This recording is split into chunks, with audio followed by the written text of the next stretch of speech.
informação agora é ao vivo. Como vocês sempre sabem, a gente disponibiliza o nosso programa, os nossos repórteres, eu aqui na apresentação, para ouvir, minha gente, todos os lados de uma história.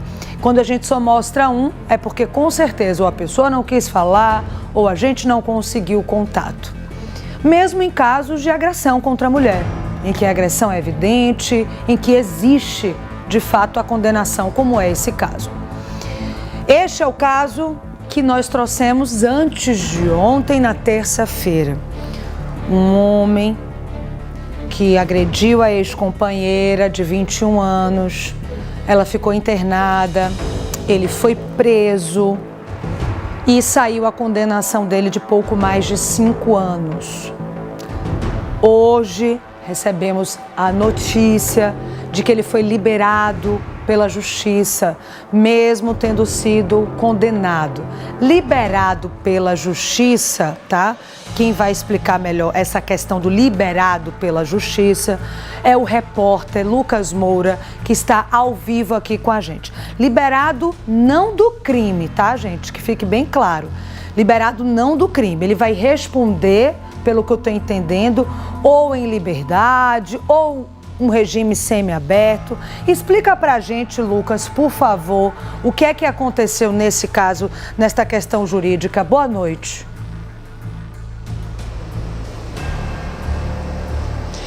Mariana, muito boa noite para você mais uma vez e a todos que nos acompanham nesse momento aqui no Cidade Alerta Sergipe. Mariana, é importante dizer e lembrar a todos que estão nos acompanhando que nós estamos falando de uma pessoa, de um homem que foi condenado, e neste caso especificamente é uma pena de 5 anos, 7 meses e 8 dias. É uma pena, originalmente, pelo que se tem, para a qual nós teríamos aí uma circunstância em que não se caberia, na origem da pena, pelo quantitativo da pena, o regime fechado. Naturalmente, é o que estabelece, inclusive, a nossa legislação. O fato é que os advogados, inclusive já quero apresentá-los aqui, Diogo Santos, Fagner Almeida, logo após a sentença, eles impetraram um habeas corpus pedindo a liberdade do cliente deles, por entender que ele não devia permanecer preso diante daquilo que foi apontado na sentença. Os detalhes técnicos eles vão explicar para nós a partir de agora, para que a gente possa entender melhor. Boa noite para vocês, sejam bem-vindos aqui ao Cidade Alerta Sergipe. Doutor Diogo Santos, eu queria que você explicasse para a gente. Vocês receberam a sentença e perceberam que o direito do seu cliente era permanecer em liberdade, cumprir a pena em liberdade. Explique para a gente, boa noite. Boa noite, Lucas, boa noite, Mariana, boa noite a todos os telespectadores. Quando a gente verifica a sentença que é dada pela juíza da terceira vara criminal de Socorro, a gente observa, Lucas, alguns pontos que foram o que a gente chama de incontrovertidos.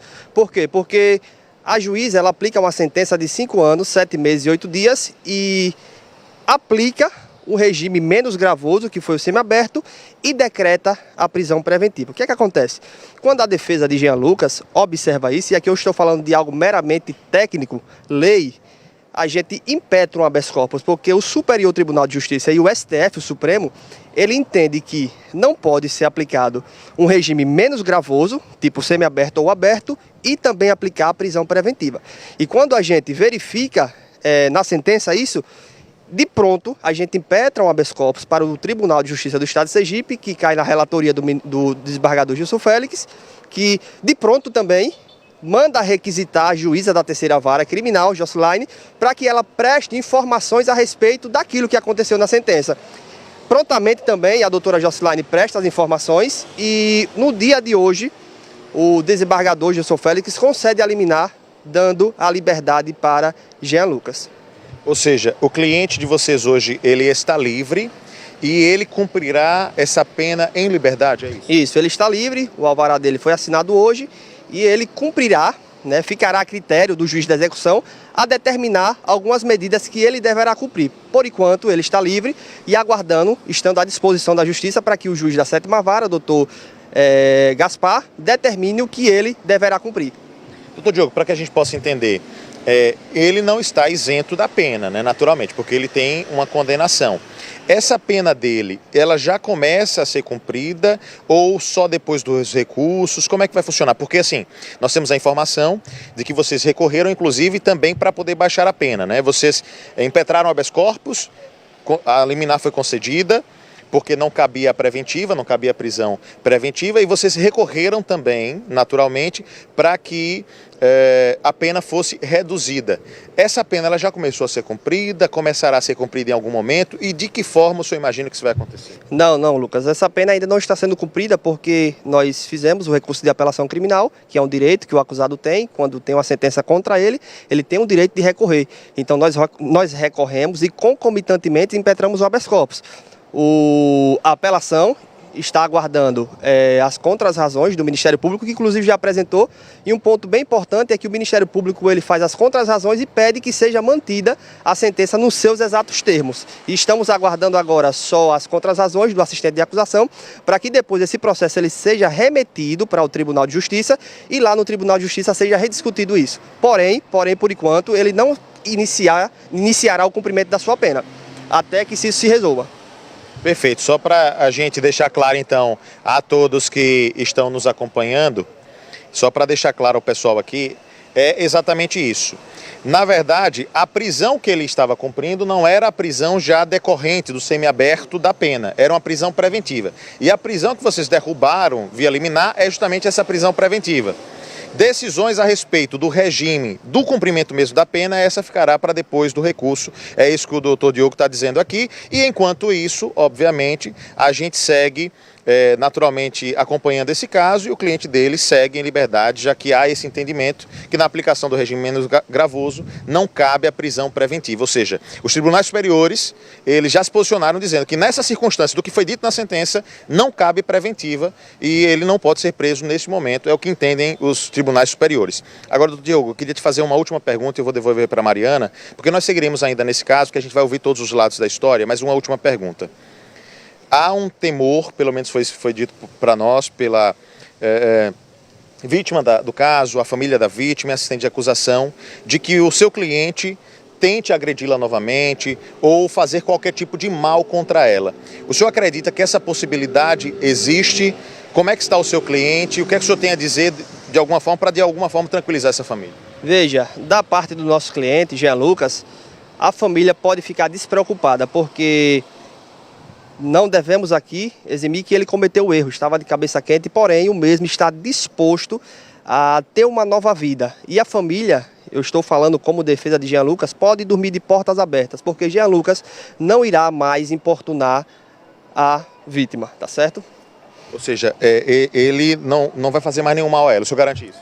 Pode ficar tranquilo, porque ele já vai voltar a trabalhar, o mesmo trabalha como barbeiro e guia de turismo, então ele quer voltar a ter a vida que ele levava antes e não tem intuito nenhum de agredir a vítima novamente. Pode ficar tranquila, porque Jean Lucas ele voltará a tomar a sua vida como era antes.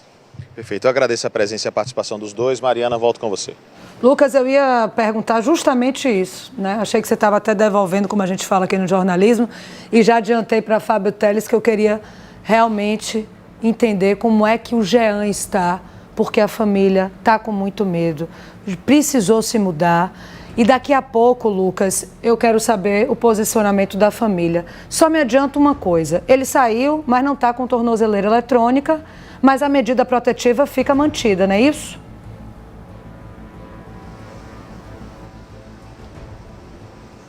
Vou checar aqui com o advogado. Mariana pergunta exatamente o seguinte: ele saiu, ele não está com tornozeleira eletrônica, mas ele continua tendo o efeito da medida protetiva contra ele, para não poder se aproximar dela? Isso continua, o efeito da medida protetiva continua, porém o tribunal, ao revogar a prisão do mesmo, não decretou nenhuma medida cautelar diversa da prisão. Até porque, como a gente falou inicialmente, isto caberá ao juiz da execução. Ou seja, Mariana, é exatamente isso. Ele não está com tornozeleira e continua valendo a medida protetiva, ele não pode se aproximar dela e, de acordo com o advogado, nem tem essa intenção. Agradeço a eles, por favor, Lucas, pela presença e a você também pelas informações. Adianto para vocês que a família está desesperada, a vítima vai falar com a gente daqui a pouco. Está abalada, está tentando se controlar para conversar com a nossa equipe, porque, de fato, ela soube da condenação, ficou, de certa forma, aliviada, não sei se é a palavra certa, mas agora, sabendo que ele está solto, o desespero voltou a tomar conta desta família, que já tinha mudado de casa e já está pensando em mudar novamente. Pelo menos essa fala agora do advogado, dizendo que ele não vai mais importunar ou agredir ou ir atrás. Tomara que traga, de fato, alguma tranquilidade. Agora,